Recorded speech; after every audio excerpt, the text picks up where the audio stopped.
yes, today we have like a very long schedule. We are going to AITCHISON first to visit the campus, and I'm just like can't wait to visit. It's gonna be my first time. We'll see if we're gonna steal some shots from there.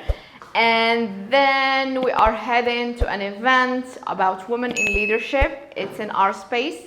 It's a friend of mine who's like organizing it and collaborating and putting and highlighting women in leadership in the tech space and business. And then I probably will go visit my friend Ayub, which is the head of the NIC Lahore, and meet some startups there. So let's go.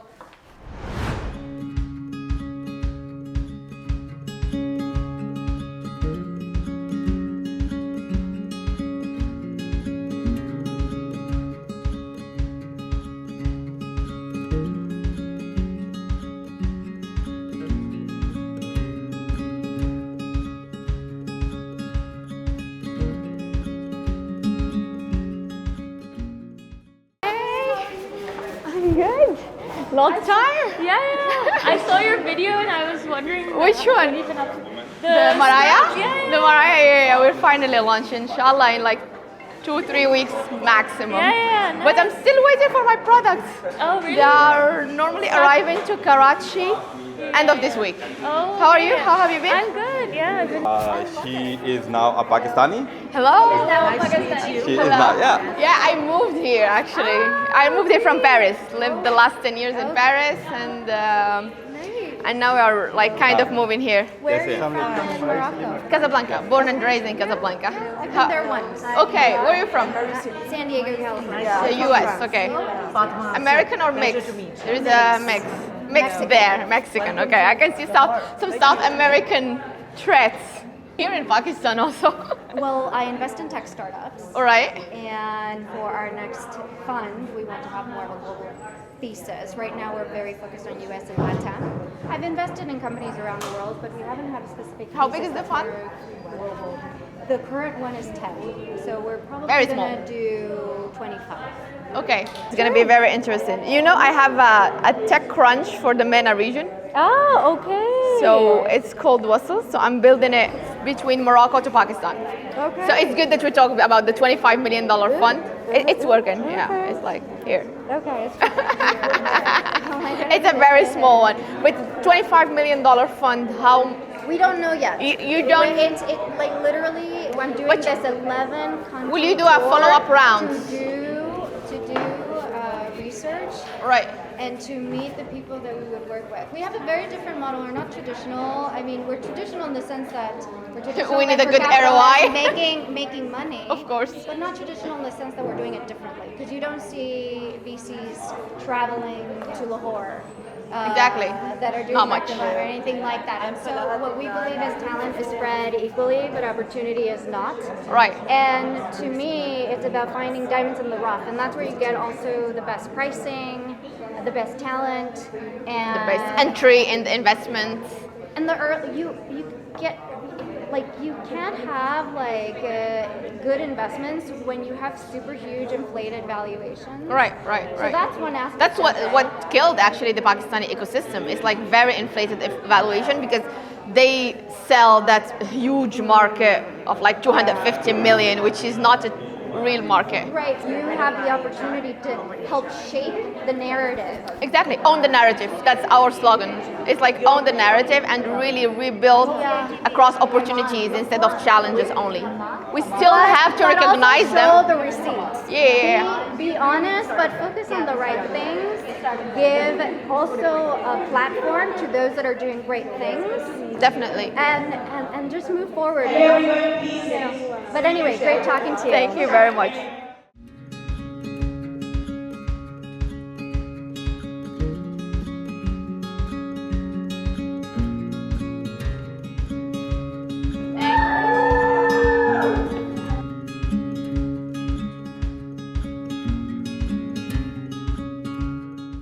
Oh, lovely. Beautiful office. It's too loud, but maybe it will go off when the light comes back. It's okay. Then we can. Beautiful arch. Yeah, I mean, this was my choice. I wanted culture to be shown. So Lahore, it says Lahore, NIC. See, like there is the truck art is the Truck main art is thing there. always. And this is E.T., the great saintly philanthropist. Okay, and I don't know him. Well, he's a philanthropist, he's no more. Yeah. But he saved many lives. He would, okay, his specialty was the abandoned dead bodies on the streets. He would take them to his home, morgue, wash them up and bury them himself. Wow. Especially little babies which were left. So he kept cradles. So he took them to the orphanages and took care of them. Wow. So Wow. he Wow. was a great servant. From Lahore? No. Where is he from? I mean, like he was doing like Karachi. Okay. Okay, come with me. Let me take you to that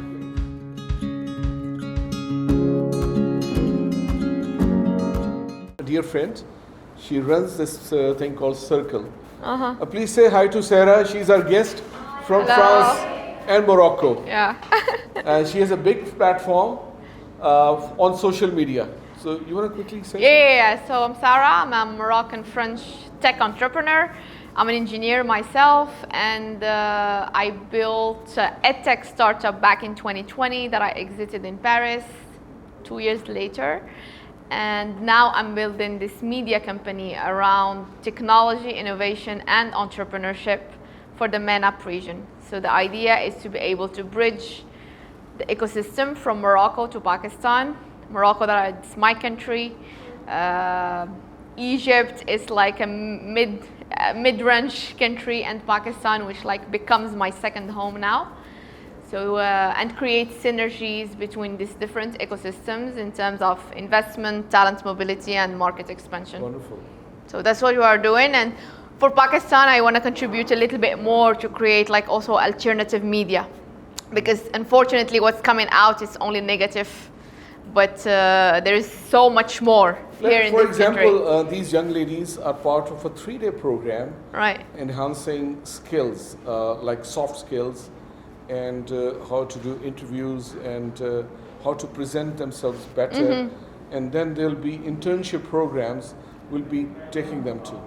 Okay. So I think So they're not entrepreneurs. You are like these are students? not direct. There may be Students? some who want Okay. to become an entrepreneur, Okay. but really they're enhancing the skills.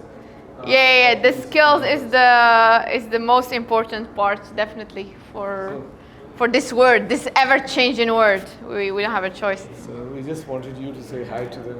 They can carry on. Nice to meet you. Thank you. There Yeah, were you told four- me like just a few Yeah. weeks back it was That's there. right. 4 different investors from Philippines, from Turkey, from Jordan, and from Singapore. All right. So we had all of those coming here. They met the startup then? Yes, they did. They met all of the Startup founders? pitch, yes, startup pitch them and all that. We want startups to come and pitch to her. How many startups now We will see how many are relevant having to her. today? Yeah. How many are present, how many are relevant. We, at any given time, we have about 100 startups enrolled. Like I show you. Okay, the like- wall. I show you the wall. So these are all the startups, doing various things. Sarah's going Hello. to introduce. I'm Sara, I'm a tech entrepreneur, and I'm having this media company. It's a kind of a tech crunch for the MENAP region. So one of the promising founders that we have. Okay. Hello, Sara. Rahman from Paymo. So Paymo is an engagement-first social bank made for Gen Z, by Gen Z. I'm a Gen Z myself. And the objective is to provide youth-centric, youth-tailored features and obviously a design experience which is tailored for them. So I usually like to call it more like the Instagram version of banking for Gen Z. So while the other banks suck, we want to keep, So you could people probably, can interact with each other then? yeah. Oh, okay. Kind of like that. So I can see how many Paymo users are around, just like a Snapchat map. So we've drawn inspiration from that part. You have a payment streaks, again from Snapchat. You can Okay. have your Paymo wrap, which is at the end of the year, which shows what kind of a spending personality you have. Are you an overspender? Are you a miser sort of thing? So Okay. everything, we do that. It has been now? So we recently ventured as an open loop. We previously operated as a closed loop for about good 18 months. And now we're using open banking services of a few licensed entities in Pakistan, regulated by the State Bank, and launching as a complete open loop wallet. So definitely working on those right Still now. some like beta users, I guess. Yeah, we have close to 12,000 users as a closed loop. And for the beta... 12,000 users. Okay, it's Yeah. quite big. So you have 2 floors, yeah? For Yeah. NIC? We have 3 floors actually. Right. These 2 are more operations towards startups. Third one is more for cafe and other stuff. So Okay. I'll show you around that floor as well. So the first year has been, wrapped up. Okay. So this actually floor is more kind of quiet one. So startups who just want to focus on their work, doesn't want to get involved in events, they can use the space. My name is Yasir Said. I'm incubated here in the 2nd cohort. It's our 3rd month now. So far we have achieved a lot in terms of getting registered for Google for Startups Club and many other programs. What's the company doing? So our company is IELTS. We provide AI-powered IELTS and English language testing proficiency solutions in Pakistan. Okay. And we are already IELTS is the test. IELTS English is test. it's an English test that Okay. people take to immigrate abroad. Right. Or either for studying or immigration-related purposes. Professional. So what we do is we're doing 2 things right now. We're building an AI-powered solution for students and consultants. Right. And we're also working on building an aggregator model where students will be able to connect with consultants, more or less like Food Panda, where you're able to connect with the restaurants. We're trying to able to bring a lot of consultants on board. We have a few on board. We've done some MOUs with them, but we are bringing in more, inshallah. And we're hoping to scale this up and increase our revenue and growth. Our startup is called Marpur 3D. We make, in fact, we manufacture hardware and software tools for science education. So if you go to our, let's go Okay. to our Hardware. hardware and software tools for science education. So we have 3 products. One is an educational 3D printer. One is a robotics kit, and one kit is a science kit that can turn any empty table into a science lab. Okay. So this is our This is your lab. mini lab. Thanks to NIC for giving us this space. Hello. Assalamu Hello alaikum. everyone. This is our team. That's Bilal, Sakit, and Ahmed. So this is a 3D printer. Yeah, it's a 3D printer indigenously designed in Pakistan. And Okay. we give it to institutes, researchers, hobbyists, and engineers, whoever wants to build whatever they want to. That was build. produced by this, no? Yeah, that was produced on It this. was produced here? Yeah. Got more stuff? Yeah, this one is also produced on this. Interesting. Then we have this robotics kit that works on a Bluetooth device. It gets connected to a laptop, and then kids can write code and use it. Do you know about Scratch programming, block-based programming? Okay, so it's No, I have no idea what is it. It started off with a so unique an idea to build a 3D printer that could not just bring down prices, but it could change the whole scenario. So regardless of the fact that you know 3D printers or not, imagine a product priced at say $400. We had given the opportunity to bring that cost down from $400 to $20. Okay. So that's a game changer, right there. Of course. So at that time, it was just an idea. We had the luxury of having it presented at a local exhibition. So this is $20? No. Yeah, this is that we have made. our first model was $20. Yeah. But then this was our You upgrade? then we upgraded, and this was our first model. In fact, third model. Third model, and before that, this was going around like $40. Now this one goes for $100 because, as compared the margin or the difference between the ratio between a commercial grade printer and our printer is still the same. So, for example, a printer with 2 nozzles that can print multiple nozzles still goes for $2,000, but we give it for approximately $100. So the difference Right. between remains the same. Oh, actually, it was a quite long day. I have met a lot of startups that really give me hope and just reinforcing our mission at Wasl Venture to really highlight the stories of technology, innovation, and entrepreneurship in Pakistan. So follow for more. I lined up really amazing guests for our next podcast. So we'll see what's happening in the next episodes. Thank you. See you there.